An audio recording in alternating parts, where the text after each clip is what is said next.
Alexandre et bonsoir à tout le monde. Donc, on est ravis de vous retrouver pour une nouvelle coproduction entre l'AFTOC et la FTCC pour parler du TOC. Et donc aujourd'hui, je suis ravi d'accueillir à Paris Alexandre. Donc, est-ce que, avant de commencer, tu peux te présenter en quelques mots? Donc déjà, juste, je suis ravi de pouvoir faire cette vidéo avec la FTOC et pour la FTCC. Donc, je m'appelle Alexandre de Connor, je suis psychologue et je travaille à l'unité de consultation du TOC à Montpellier. Une unité dans laquelle on fait des consultations de TCC pour les gens qui souffrent de TOC et aussi on accueille les familles de gens qui souffrent de TOC pour les aider aussi à gérer cette situation. Et donc, avant de rentrer dans le vif de notre sujet du soir, qui sera plutôt le rôle de l'entourage, est-ce que tu peux, en quelques mots, rappeler ce qu'est le TOC, ce qu'est cette maladie? Alors le TOC, comme son nom l'indique, trouble obsessionnel compulsif, il y a deux dimensions. Il y a l'obsession. L'obsession, c'est vraiment une pensée qu'on va avoir du mal à chasser de sa tête, qui revient très très fortement et qui provoque une émotion.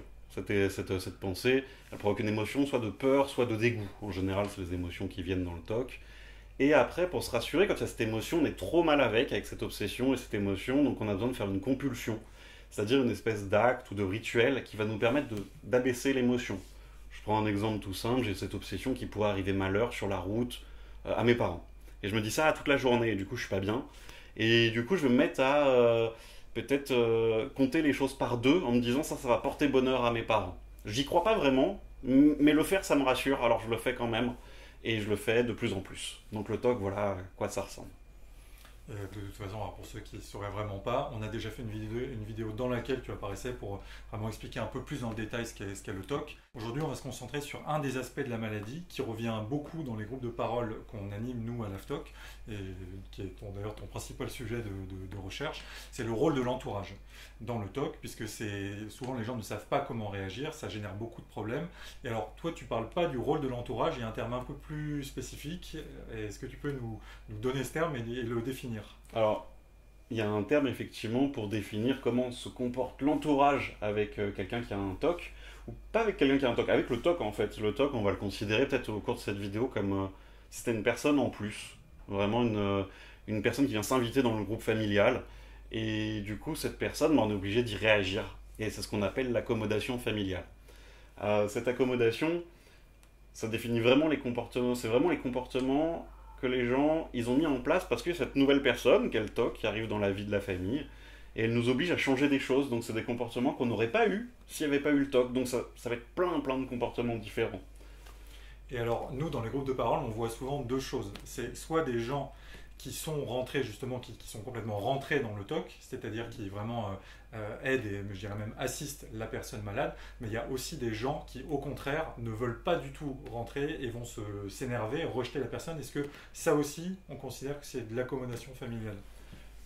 Alors, tout en fait, on va vraiment se dire, je vais prendre des exemples après, mais on va vraiment se dire que dès lors qu'on est en train de faire quelque chose qu'on n'aurait pas fait si le TOC n'était pas dans la famille, qu'on est en train de faire de l'accommodation en fait. Finalement, c'est tous les changements qui vont m'amener à faire des choses inhabituelles, qui vont un peu changer la qualité de vie de la famille finalement.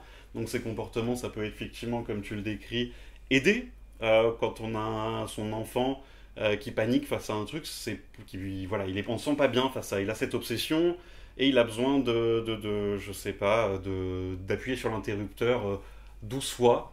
Et bien peut-être on va le laisser faire pour le rassurer parce que sinon il pleure ou il est pas bien ou il est très en détresse.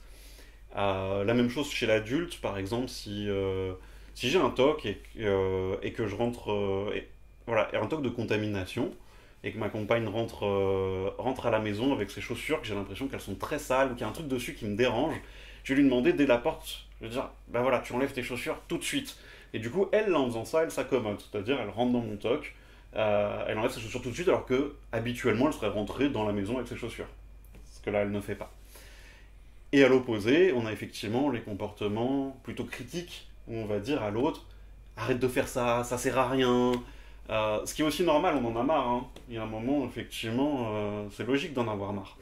Mais du coup, des fois, on a du mal à se contenir et on s'énerve. Du coup, on dit, mais arrête, c'est des conneries ce que tu fais, t'as qu'à arrêter.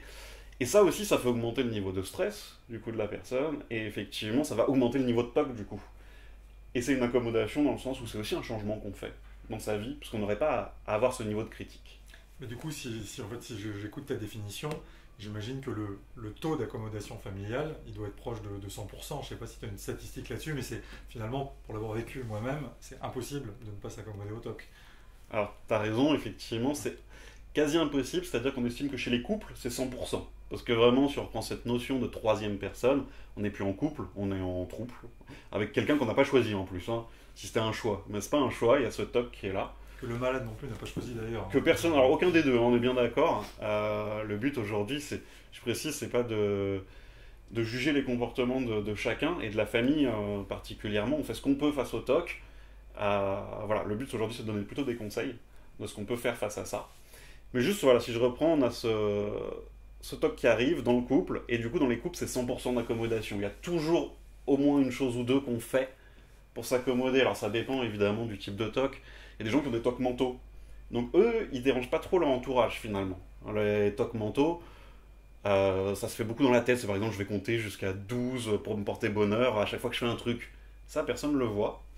Et vu que personne ne le voit, eh ben, le couple est beaucoup moins impacté. Par contre, si j'ai un TOC qui me fait laver chez moi pendant 8 heures par jour, évidemment, ça impacte beaucoup la famille. Et là, tu parles, si on prend l'exemple des couples, et si on en met de côté un petit peu les TOC purement mentaux qui ne se voient pas forcément, est-ce que tu as une statistique sur le nombre de couples qui finissent par se séparer à cause de ça, ou est-ce qu'il y a des chiffres pour se rendre compte un peu de la réalité? Alors, on n'a pas de chiffre précis de dire parce qu'il y a un TOC, il y a tant de séparation, parce que la séparation peut être imputée à plein d'autres facteurs et c'est pas forcément que le TOC. Par contre, il y a une réalité qui est plus le TOC est grave, plus il y a une séparation élevée. Et plus le TOC dure longtemps, plus il y a un taux de séparation élevé. Donc il y a vraiment une corrélation qui est réelle entre les deux. C'est-à-dire qu'effectivement, on risque d'avoir ce problème-là, que l'autre s'en aille. Parce qu'à un moment, effectivement, c'est trop de lourd à supporter, effectivement, pour l'un des deux.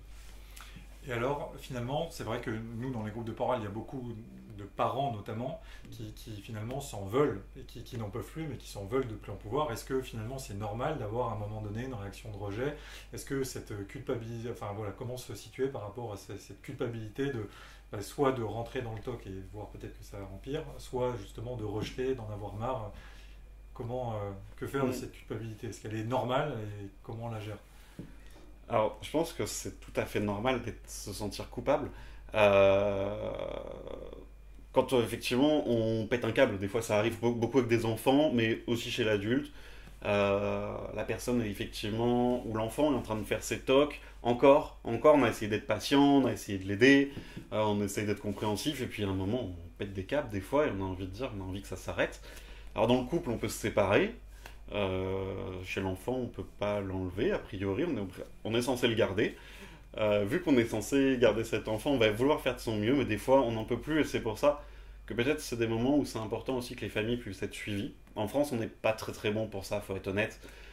Souvent, dans les services par exemple de pédopsychiatrie, où on reçoit les enfants qui ont des TOC, euh, en pédopsychiatrie ça va, on va penser à travailler finalement avec les parents, mais j'ai envie de dire, il y a peut-être encore plein d'endroits où pas assez, et je pense aux jeunes adultes, fin d'adolescence, où là on est encore entre l'enfance et l'âge adulte, et des fois on considère que la personne est majeure ou qu'elle est grande et on s'occupe moins des parents et des familles. Donc là ça devient un problème, donc d'où l'importance de pouvoir essayer de se faire accompagner, peut-être par un thérapeute qui va nous aider à nous soutenir pendant un temps.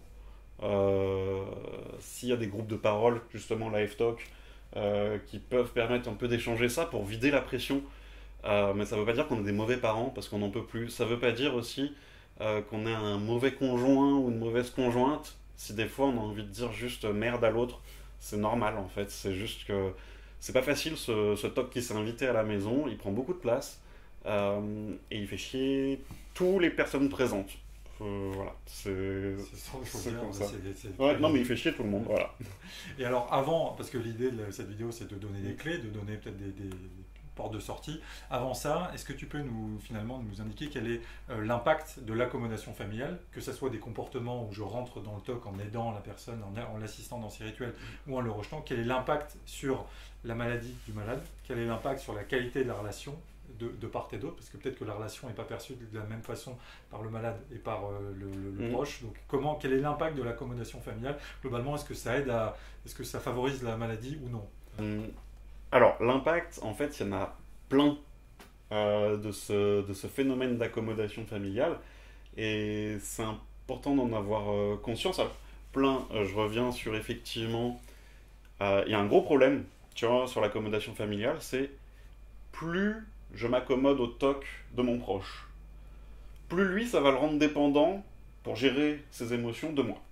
Donc en fait, ça va faire qu'augmenter le problème. Et ce qu'on sait, c'est que plus il y a d'accommodation, plus je vais toquer.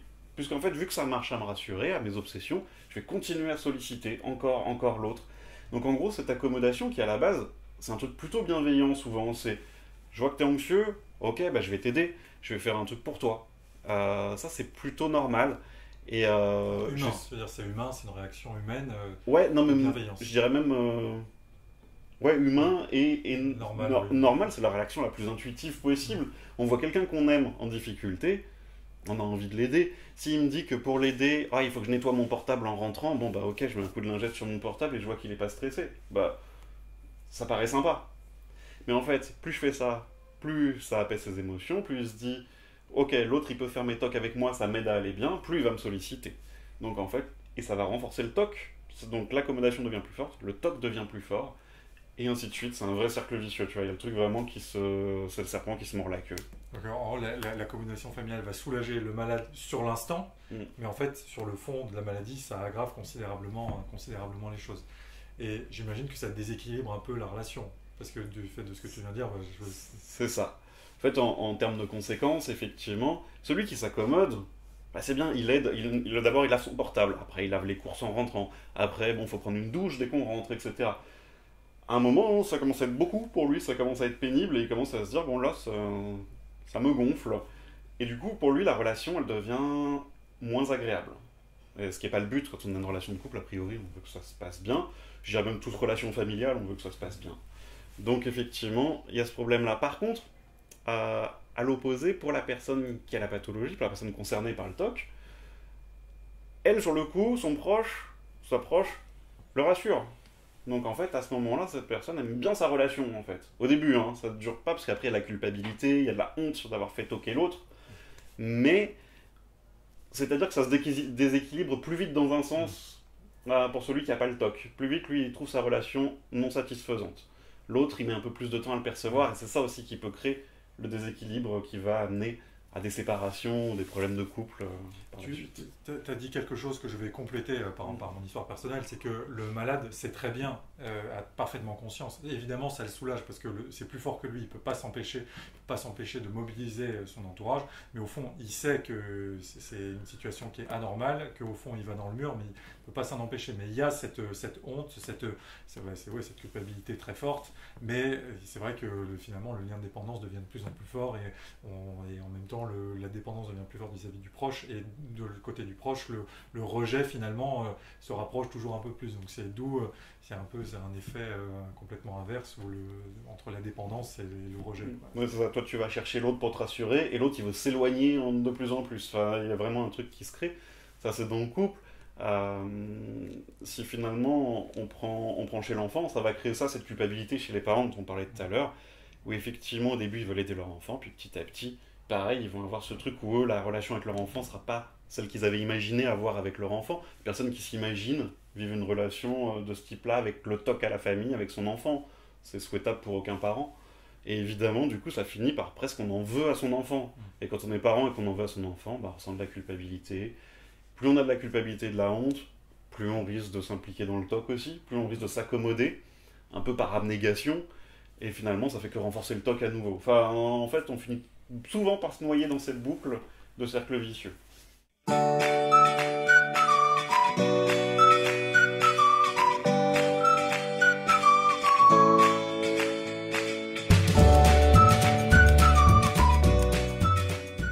Et alors justement, la question que tout le monde a envie tout le monde a envie de connaître la réponse, c'est comment on fait pour sortir de ça.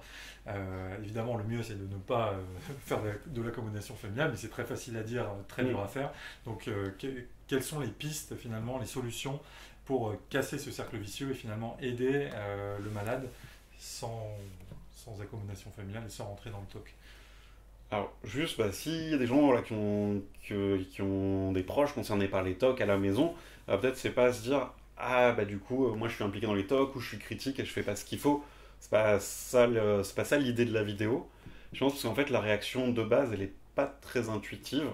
Peut-être si je peux donner une phrase à dire, c'est d'encourager votre proche.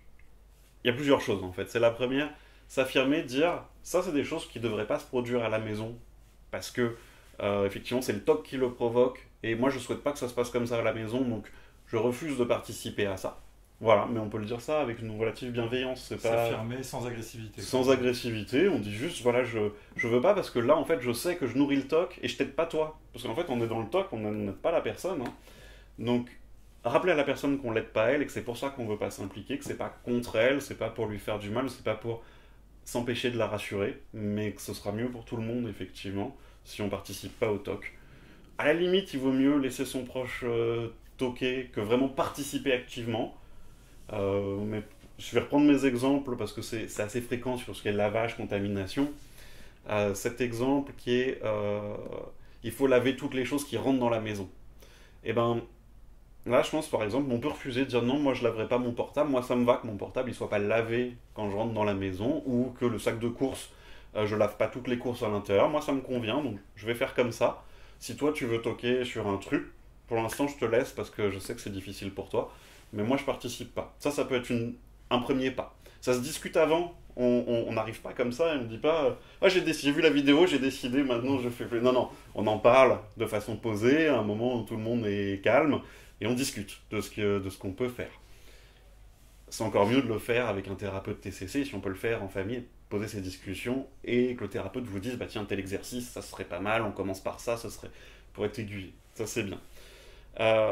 Deuxième chose qui est pas très intuitif aussi, c'est cette phrase de dire je crois que tu peux y arriver. Pas d'être critique, pas de participer au TOC, mais juste de dire écoute, je crois en toi, je crois que tu peux y arriver. Peut-être pas cette fois-ci, mais je crois qu'à un moment tu vas surmonter ce TOC et que tu peux y arriver. Du coup, je participerai pas à ton TOC, mais j'ai confiance en toi. Je pense qu'à un moment tu vas réussir à surmonter ces émotions, ces obsessions, même si c'est pas facile. Effectivement, on se rappelle que c'est une pathologie, que les gens choisissent pas de subir le TOC.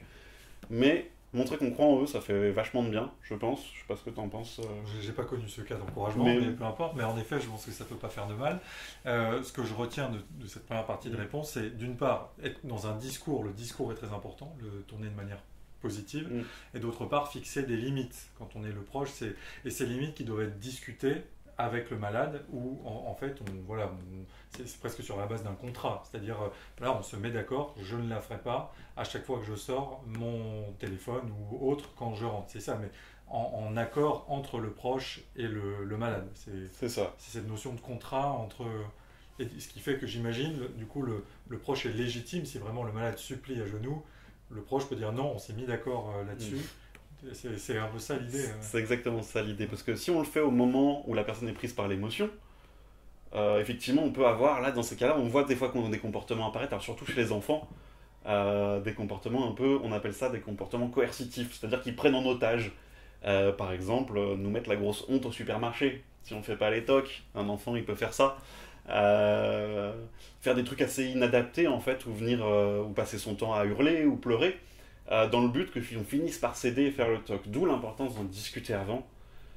Alors avec un petit enfant, c'est difficile. Là, je parle déjà avec des plus grands ou avec des adultes. On peut en discuter à un moment où on n'est pas dans le TOC, un moment où on est au calme, où il n'y a pas de TOC impliqué. Là, on discute, on se met d'accord là-dessus, et comme ça, on peut rappeler le contrat, comme tu dis. On fixe des règles concrètes, quoi. C'est des choses concrètes. On rappelle le contrat au moment où le TOC se produit, et que l'autre nous demande de rentrer dedans ou de participer. Là, on peut dire... Je te rappelle, on a discuté ensemble, on était d'accord. Je crois en toi, tu peux surmonter ça, mais je participerai pas. Et je pense que ça peut être aidant. Ça va pas être drôle à vivre pour celui qui a le TOC, tout de suite, mais à long terme, c'est vraiment aidant. Je pense que... ouais. Indéniable. Tu as parlé d'un autre aspect important qu'on va développer là, c'est la TCC. Alors peut-être que tout le monde ne sait pas ce que c'est la thérapie comportementale et cognitive, c'est le traitement qui donne le plus de résultats dans le traitement du TOC. Je renvoie à une autre vidéo à laquelle tu as participé aussi, qui développe.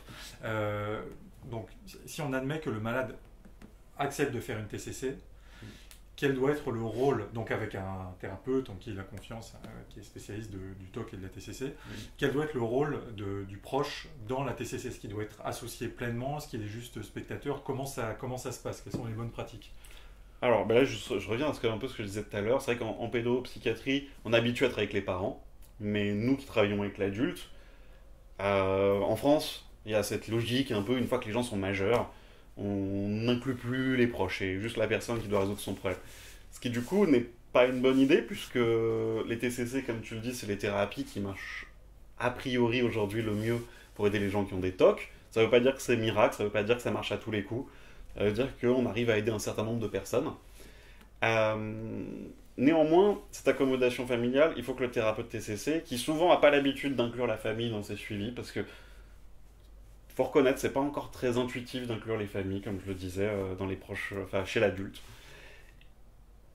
Et se rendre compte qu'en fait 40% des échecs en thérapie, en TCC, sont liés à l'accommodation familiale. Parce que nous, en thérapie, on fait un truc, et à la maison, il se passe l'opposé. Et du coup, la thérapie marche pas, parce qu'en fait, c'est une grosse barrière qu'il y a à la maison. Et souvent, c'est une barrière qu'on oublie en tant que thérapeute, parce qu'on a beaucoup l'habitude de travailler avec les adultes, on les reçoit, on travaille avec eux. Et on a une petite case, nous on a des analyses fonctionnelles, tu dois voir Je vois très bien. à quoi ça ressemble. On a une petite case implication de l'entourage, où voilà, ça dépend des grilles, mais... Et souvent on note un truc dedans, puis après, voilà, c'est passé à la trappe un petit peu. On sait qu'il y a un truc là, mais on l'oublie. Et en fait, on ne devrait pas l'oublier, puisque comme je te dis, c'est un gros facteur d'échec des thérapies. Donc, ce qui peut être bien, c'est qu'effectivement le proche puisse venir aussi à quelques séances de la thérapie pour voir quel exercice lui peut pratiquer avec son proche pour être impliqué effectivement dans la thérapie. Ça peut être bien. Il existe encore très peu, mais nous c'est ce qu'on a fait à Montpellier, et j'espère qu'il y en aura d'autres en France bientôt, des groupes où on suit en même temps la famille, en même temps la personne concernée par le TOC. Ça fait un suivi, c'est-à-dire que les deux ont leurs exercices. Alors, quand je dis suivi, c'est pas des trucs où la famille vient parler de sa vie, de son enfance, etc. On est très sur le TOC avec des objectifs concrets, donc la famille, on explique comment réagir, quel exercice on peut faire, et qu'en fait la famille devienne des co-thérapeutes. Mais tout ça, c'est c'est-à-dire que la famille et le malade sont dans la même salle, dans la même séance, ou c'est dissocié? Non, on fait deux groupes à part. Il y a le groupe pour les gens qui ont les TOC, donc TCC du TOC, et il y a le groupe pour les familles, pour un proche qui vient. Souvent, c'est des conjoints ou des parents du jeune adulte que nous on reçoit. Et en fait, vu qu'on est en lien avec les thérapeutes qui voient les gens qui ont le diagnostic, effectivement, on peut mettre des exercices en commun entre les deux, et là, ça va permettre d'augmenter l'efficacité, en fait, tout simplement. Au lieu que ce soit un facteur d'échec, on va le rendre comme facteur facilitateur de la TCC. D'accord. Et dans ces cas-là, on maximise nos chances de réussir la thérapie. Au point qu'il y a même certains auteurs qui ont montré dans des études qu'ils arrivaient presque à réduire des TOC en travaillant juste avec les proches, chez l'enfant. C'est-à-dire que le malade n'est même pas reçu, c'est simplement en... Il est reçu, mais pas nécessaire qu'il fasse des exercices. C'est juste, alors ça marche avec les parents plus facilement, mais c'est juste en savant les parents et en leur expliquant, en changeant certains comportements, que ça réduit le TOC chez l'enfant, ça marche assez bien. J'ai un exemple à Bergen, c'est en Suède ou Norvège, je ne sais plus. C'est pas grave. Fact-checking, on verra. Ils font... Norvège, nord de la Norvège, je crois. Merci Ariane. Donc, effectivement, à Bergen, ils font ce truc en 4 jours. 4 jours intensifs de TCC avec des enfants. Et chaque jour, un des deux parents doit être au moins présent toute la journée. Et le thérapeute lui apprend à prendre son rôle de co-thérapeute sur les exercices qu'on appelle d'exposition dans le TOC, donc pour se confronter petit à petit au TOC. Et ça marche très bien. Donc, ça montre qu'effectivement, impliquer les familles, ça peut devenir un truc qui va faciliter vachement la thérapie. Et donc, c'est pour ça qu'en fait, c'est très important qu'on se mette, nous en tant que thérapeutes, à le faire, et que les familles ou les associations d'usagers de la psychiatrie ou des associations, enfin, les diverses associations impliquées, puissent dire bah, on veut ça. Parce qu'aujourd'hui, toi, dans ta pratique, c'est pas du tout systématique de recevoir, soit à ta demande, soit à la demande de la famille ou du malade, de recevoir la famille. C'est quelque chose qui n'est pas automatisé, du coup, dans les TCC. C'est quelque chose qui n'est pas du tout automatisé, que du coup, même moi en travaillant dessus, j'ai encore pas toujours le réflexe de le faire. Et je sais que, voilà, on est beaucoup de thérapeutes à pas encore tant y penser que ça. Éventuellement, une fois, on fait venir... Alors, il y a quelques spécificités, les gens qui sont habitués à travailler avec les enfants, ils ont plus de facilité à travailler avec la famille parce qu'ils ont l'habitude de le faire. Des gens qui ont des formations de thérapeute familial, ils y pensent. Mais quand on fait des TCC habituels, on voit souvent qu'on passe à côté dans tous les troubles anxieux, parce que l'accommodation, c'est pas que le TOC, c'est tous les troubles anxieux. On passe souvent à côté. Puis c'est un sujet qui est encore méconnu en France. Il y a peu de gens qui savent que ça a un effet aussi important. Alors je disais sur les thérapies, ce qui est important, c'est que ça a un effet, cette accommodation, sur le rétablissement spontané. Ça me paraît important parce que, je sais pas si tu sais, mais il y a une possibilité de rémission spontanée. Il y a des gens, tout d'un coup, leur vie change un peu et ils oublient le TOC et ils passent à autre chose. C'est rare. Je vais quand même c'est quand même important de le dire dans la vidéo. Si vous regardez cette vidéo, vous avez un TOC, je pense que c'est important d'aller consulter un thérapeute pour vous aider. Parce que dans le TOC, la statistique de gens qui ont une rémission spontanée est très faible. Elle arrive, mais elle est très faible. Et quand il y a de l'accommodation familiale, elle est encore plus faible. Donc ça réduit vachement nos chances. Et je précise, en tant qu'ancien malade, que justement, il y a toujours une bonne raison de ne pas aller voir un psy, un thérapeute. Une de ces raisons, c'est de dire ça va partir tout seul, un jour où j'ai la mio, je serai moins fatigué. Or non, et comme tu l'as dit, il faut aller voir un thérapeute compétent, spécialiste du TOC et de la TCC, puisque c'est le traitement, on va dire, de référence. Donc c'est bien en effet de le rappeler. Une question qui est peut-être un peu difficile, et je ne sais pas si tu auras une réponse miracle. Il arrive, on en voit en groupe de parole, d'entourage qui viennent avec un malade qui, soit par déni de sa maladie ou pour des tas de raisons, refuse de se faire soigner. Alors tu disais que parfois, juste en travaillant sur l'entourage, ça peut aider, mais plutôt dans le cas des enfants. Quand on est par exemple dans le cadre de conjoints, comment est-ce que l'entourage, et peut-être est-ce que l'entourage peut aider finalement à aider le malade, à le convaincre de se lancer dans une démarche thérapeutique? Est-ce qu'il y a des choses qui peuvent être faites? C'est le cas le plus difficile. C'est le cas, mais en fait c'est une question qu'on nous pose souvent, parce que nous on a souvent dans l'unité TOC des demandes des proches qui nous appellent et qui disent: est-ce que vous pouvez recevoir mon proche qui a un TOC? Oui, bien déjà c'est étonnant, c'est pas la personne qui appelle, donc on sent déjà qu'il y a un problème. Il y a un petit problème à ce niveau-là. Et donc ça peut être le conjoint, la conjointe, un parent qui appelle et qui dit: voilà, mon fils a 35 ans, toujours à la maison parce qu'il a des TOC. Ok, alors là, on peut recevoir la personne, des fois la personne vient. Parce que les parents ont pris rendez-vous. Mais là, ça va pas marcher. Parce qu'il n'y a pas de vraie motivation personnelle. Et quand la TCC, c'est assez dur. Émotionnellement, c'est coûteux, parce qu'on affronte beaucoup le TOC. Oui, c'est le principe. Tu confirmes ? C'est le principe de la TCC. Donc ça pique un peu. Et quand on n'est pas motivé de base, qu'on n'avait pas prévu d'y aller, ça marche pas. Alors qu'est-ce qu'on fait pour motiver quelqu'un ? Alors déjà, là je vais faire une réponse qui va pas forcément plaire à tout le monde, mais on essaie de s'accommoder moins. Parce que si on a moins de gains, si l'accommodation est moins facile à la maison, je serais peut-être plus tenté de changer. Alors ça plaît pas, les gens qui ont des TOC, ils apprécient pas cette stratégie-là. Mais je le dis quand même parce que c'en est une. La deuxième, c'est soi-même dire, moi, c'est exprimer ses émotions, pas de façon critique. Pas dire, j'en peux plus de toi, je suis au bout, j'ai besoin d'aller voir un psy. Mais plutôt de dire, moi, ça m'est coûteux cette présence du TOC là dans la famille, et moi, par contre, toi, tu veux pas avoir thérapeute, mais moi, par contre, je vais aller me faire aider, j'ai besoin de soutien pour ça. Donc, moi, je vais faire cette démarche-là de mon côté. Et des fois, comme ça permet de montrer aussi à son proche que soi-même, on fait la démarche et que ça peut aider, que ça peut faire du bien. Donc, ça peut encourager. Nous, c'est quelque chose qu'on dit beaucoup dans les groupes de parole, c'est qu'un noyé n'a jamais aidé un noyé à sortir de l'eau, et que si, par exemple, vous avez un enfant qui est très malade et qu'en tant que parent, vous êtes au bout du rouleau, vous ne pourrez pas aider votre enfant si vous-même, vous êtes très mal. Donc, j'appuie ce que tu viens de dire, il ne faut pas hésiter, quand on est un proche, à aller consulter un psychologue pour faire une thérapie de soutien, parce que si on n'est pas soi-même bien, on ne pourra pas aider son proche qui est malade de TOC. Et en effet, l'exemple du bénéfice d'une thérapie de soutien peut-être inciter le malade à franchir le cap et aller voir un thérapeute. Donc après, la question était particulièrement difficile, j'en conviens. Bon, après, c'est juste que j'aimerais en fait avoir une réponse, parce que je sais qu'il y a plein de gens qui se posent cette question, qui aimeraient que leurs proches aillent voir un thérapeute, et je suis convaincu, dans un certain nombre de cas, on pourrait aider leurs proches. Voilà, et hélas, on a des gens qui arrivent en thérapie après 20 ans de TOC. Et quand il y a 20 ans, il faut aussi le dire, plus on laisse traîner, comme j'ai dit, moins il y a de chances de rémission spontanée, et plus la thérapie, ça va être compliqué, en tout cas moins elle a de chances de marcher aussi. Pour la simple et bonne raison que c'est un échafaudage qui a mis 20 ans à se mettre en place, et pour le déconstruire, forcément, c'est plus difficile que quand c'est là depuis quelques mois. Ouais, je confirme, c'est plus dur. Alors c'est faisable, pour donner de l'espoir quand même, c'est important. J'ai travaillé avec des gens qui avaient 20 ou 30 ans de TOC, et on a pu faire quelque chose.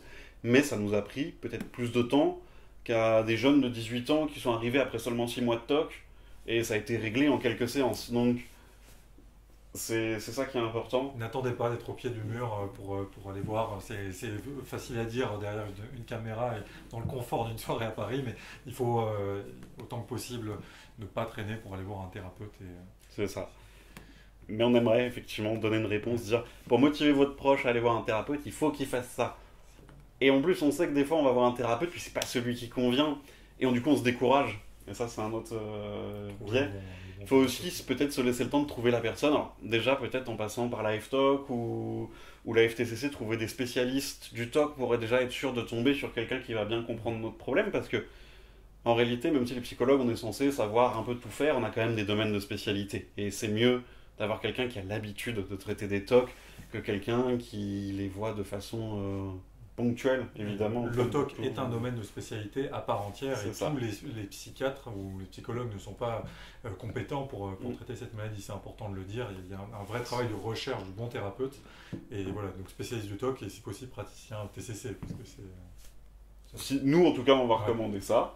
Et après, aussi pas se décourager au premier thérapeute. S'il y en a un avec qui c'est pas passé, on a le droit. Et si on s'est pas senti avec un, et on peut aller voir un autre. Faut pas se décourager par rapport à ça. Je pense que c'est important aussi. Voilà, faut trouver la personne avec qui on a une bonne alliance, un bon lien, qui nous donne envie de travailler avec lui, parce que sinon, c'est sûr, si on y va à reculons, ça va être dur. Ça marchera pas.